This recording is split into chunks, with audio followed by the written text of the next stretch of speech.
Whether you're a believer or not, America's towns are filled with creepy stories passed down through time. From haunted fortresses to grisly tales of suffering and death, we've pulled together a list of some of the spookiest spots in the U.S. Moundsville Penitentiary. During its more than 100 years in operation, the Moundsville Penitentiary in West Virginia was one of America's most violent correctional facilities and the final stop for almost 1,000 criminals. The prisoners lived in cramped quarters, which led to riots. Many men were hanged or killed in the electric chair, while others were murdered by other prisoners. The prison closed in 1995, but according to some, the tortured spirits are still behind bars and in the bowels of the prison and may be seen or heard on tour. Trans-Allegheny Lunatic Asylum. Once known as the Weston State Hospital, this asylum was home to thousands of people with mental illness, starting in 1864. Hundreds of people died here before the facility closed in 1994. The spirits that are said to haunt the site today date back to the Civil War era, when the asylum's grounds served as a military post. Paranormal tours of the facility featured 2-hour visits to the asylum's 4 main hot spots. The more intense ghost hunt is an 8-hour, overnight paranormal adventure with experienced ghost hunting guides. The Villisca Axe Murder House. On June 10, 1912, the old white frame house at 508 E 2nd Street became a grisly crime scene. The heinous murder of Josiah B. Moore, his wife, their 4 children, and 2 young girls who were overnight guests rocked the small town of Villisca, Iowa, and the murderer was never identified. Over the years, residents of the home reported visions of a man with an axe, children crying, and unexplained paranormal activity. In 1994, the home was restored to its original condition with no indoor plumbing or electricity. These touches add to the chilling ambience during a lamplight tour from April through November or an overnight experience available by reservation for groups. Sammy Dean, Jerome, Arizona, is a former copper mining town with a paranormal reputation that dates back to the Wild West. The town is now home to just 400 residents, down from 15,000 in its heyday, but legend has it there are plenty more ghostly residents from the days of mining accidents and gunfights. One well-known spirit is the working girl Sammy Dean, a prostitute who was strangled by a customer in the Old Crib district. Her beautiful spirit roams the alleys looking for her killer, who was never found.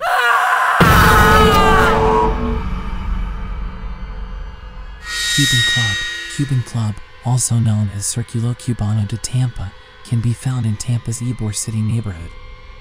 In 1917, this spot was a popular hangout for Cuban immigrants who enjoyed the ballroom, outdoor bandshell, and cantina with a stage and dance floor.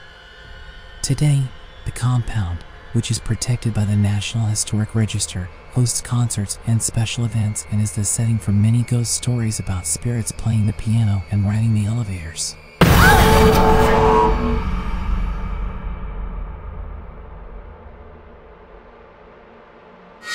Fort Mifflin.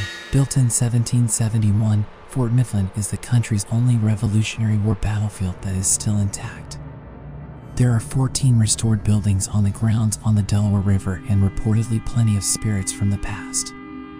Among the ghosts said to haunt the fort is a screaming woman whose cries are so loud that the Philadelphia police have been called to investigate, only to find no one there.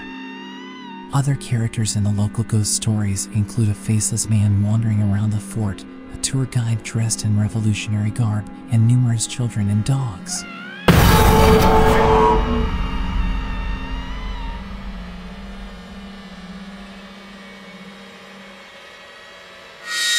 Moon River Brewery.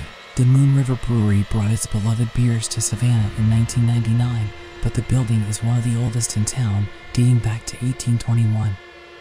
In its original incarnation, it was the City Hotel, a high-end hotel with a history of violence during the Civil War. Men were killed in the hotel during heated skirmishes, including a Yankee who was beaten to death by locals in 1860. Some bar patrons today say they've seen bottles mysteriously fly through the air and have witnessed guests being pushed, touched, and even slapped by unseen forces. One resident apparition, Toby, is said to skulk around the billiards room looking for the next great bar brawl.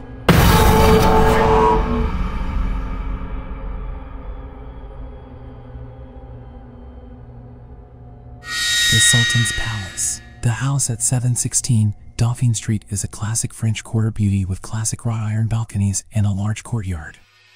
But in the 1800s, this residence was a house of horrors for the Sultan, a wealthy man with a depraved lifestyle, multiple wives and children, and a harem of women and young boys held against their will. Neighbors complained about the mysterious habits of this man who had a predilection for partying, opium, and torture. But the greatest mystery in the house was the Sultan's demise, when he was buried alive in the courtyard after his family and harem were hacked to pieces in a bloodbath by an unknown perpetrator. Today, his angry spirit is thought to be responsible for the unusual noises, loud music, and strong incense smells that waft from the home, as well as unwelcome advances on past female residents who swear the Sultan is still up to his old tricks of groping female visitors.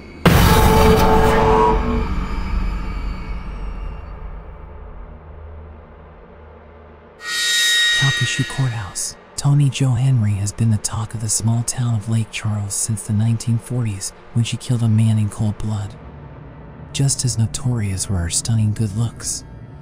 The former prostitute charmed a gentleman in a pickup truck to give her a ride while she was walking the highway with a friend en route to spring her true love from a Texas prison. It took 3 trials for a jury to convict the wily Toni Jo, who had charmed the courtroom and jail staff and divided the town over her presumed guilt.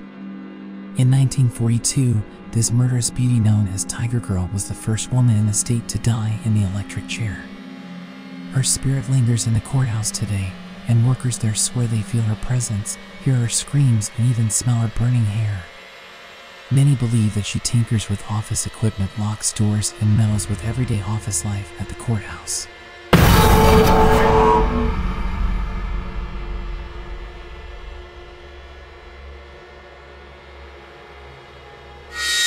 Eastern State Penitentiary. The Eastern State Penitentiary might be the creepiest place in all of Philly.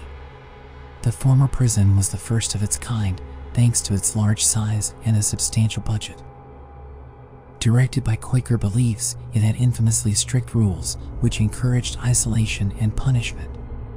Prison guards took to hooting inmates whenever they ventured outside their cells, and the only source of light was a skylight, which was believed to bring the prisoners the light of God.